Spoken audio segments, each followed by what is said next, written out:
ती आई काय म्हणते माहिती का, मी संध्याकाळी खाईन तुम्ही खा.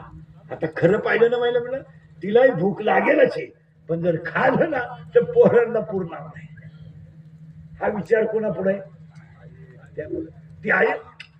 ती आई म्हणते मी संध्याकाळी खाईन.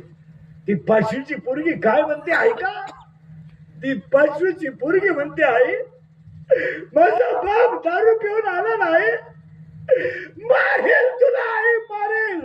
आई माझा बाप तुला रोज कधी जेवू देत नाही आई, मारेल तुला माझा बाप. तू जेव.